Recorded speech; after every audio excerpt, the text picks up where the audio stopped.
This is Autoline Daily, the show dedicated to enthusiasts of the global automotive industry. The entire auto industry has too much EV battery capacity. That's according to a new study from AlixPartners, which is one of our sponsors.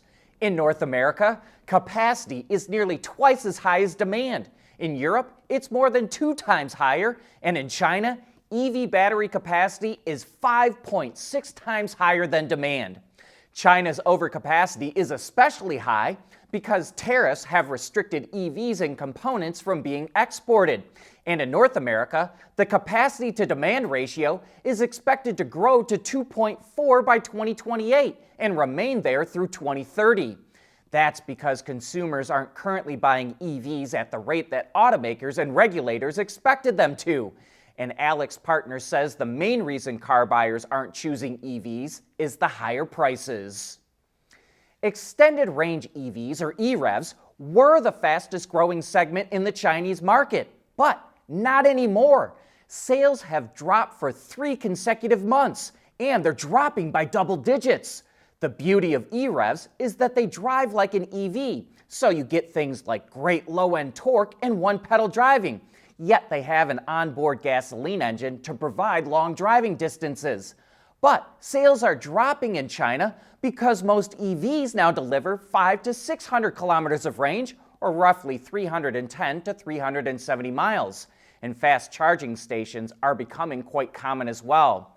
EREVs were developed to address range and charging time anxiety, but as EVs improve, those anxieties are fading away.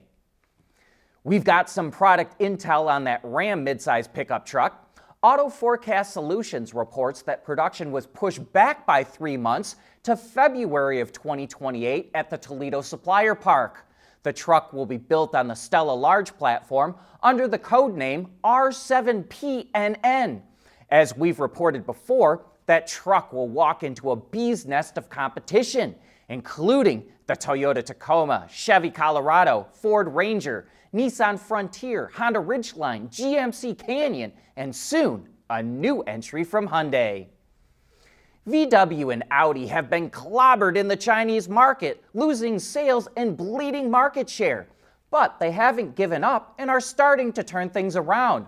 Part of that includes PR efforts, like the Audi E5 Sportback setting the fastest time for cars under $69,000 at China's racetrack called Asia's Ridge Circuit.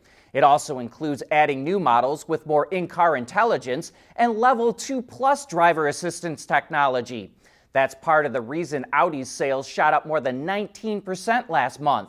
Surprisingly, VW has actually grown market share with some of its gasoline models. But it's also adding new EVs to its lineup, like the ID Unique's 08, which is introducing a whole new form language to VW styling. It's a crossover with 700 kilometers of CLTC range, or about 434 miles. At a time when some are saying that foreign automakers ought to abandon the Chinese market, VW and Audi are showing the value of not giving up and fighting to get back into the game. The automotive and industrial sectors are undergoing a historic transformation. Electrification, digitalization, supply chain reinvention, regulatory shifts. The pace is accelerating and the pressure to adapt is real. This is not a time for hesitation. It's a time for bold decisions, backed by fast, effective execution. You need a partner who understands complexity, from factory floors to boardrooms, and delivers measurable results. That partner is AlixPartners, when it really matters. We've seen several attempts to introduce in-wheel hub motors, the most recent being Lordstown, but so far those attempts have failed.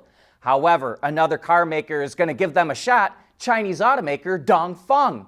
It filed documents with the Ministry of Industry and Information Technology, one of China's top regulators, for a version of its EPI 007 sedan with 4 individual in-wheel motors. Each unit produces 100 kilowatts, so combined output comes to 536 horsepower. While many Chinese automakers make some of their parts in-house, These motors will be sourced from the Shanghai Automobile Electric Drive Company. No word on when the model might hit the market or what pricing might be, although current versions of the sedan range in price from about $16,000 to $21,000. Kia is going to reveal the next-gen Telluride at the LA Auto Show, which kicks off later this month, but it is giving us a preview of the new SUV. Kia says there will be a number of trim levels offered, including this one here called X Pro, which is meant to look more rugged.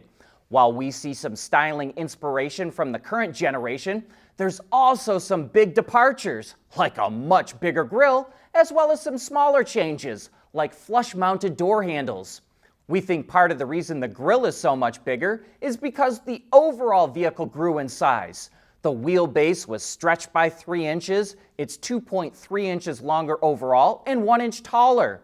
The interior also looks like almost every surface was touched by designers and is highlighted by a large digital display screen that floats on top of the dash.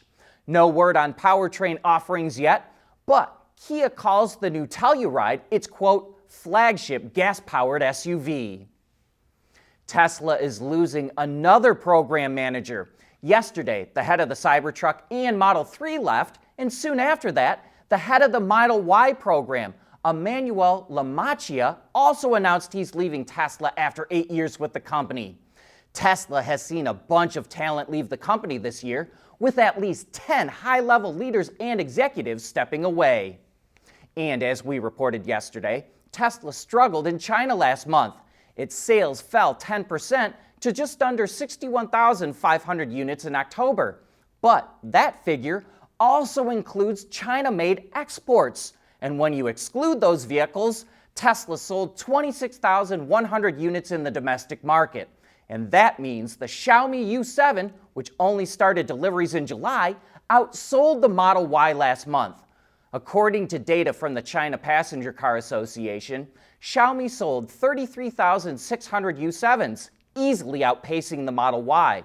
Overall, Xiaomi has delivered more than 70,000 U7s since its launch in July.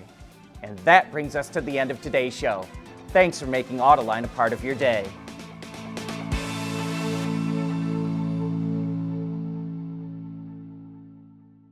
Autoline Daily is brought to you by Alex Partners, when it really matters. CSP, the Composites Solution Partner.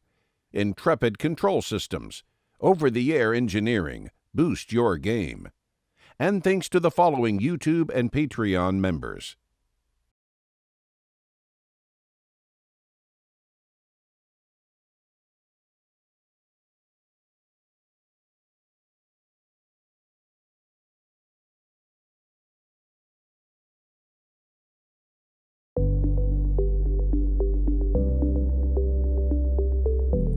Developing today's vehicles. Issues can happen in an instant. When's the best time to solve a problem? The minute you know you have one. Meet Wireless Neovi Cloud, your secure, off-the-shelf solution empowering real-time collaboration for quick resolution. With Wireless Neovi Cloud, your team can prevent issues before they can escalate. Driver communication data and remote diagnostics to analyze and resolve your problems using OTA, allowing your executives oversight throughout the process. Wireless Neovi Cloud, your vehicle update solution in production and on the road. Intrepid Control Systems, driven by your data.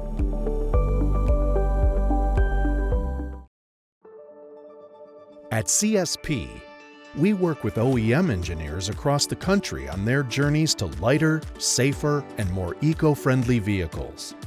Learn more at thecsp.com.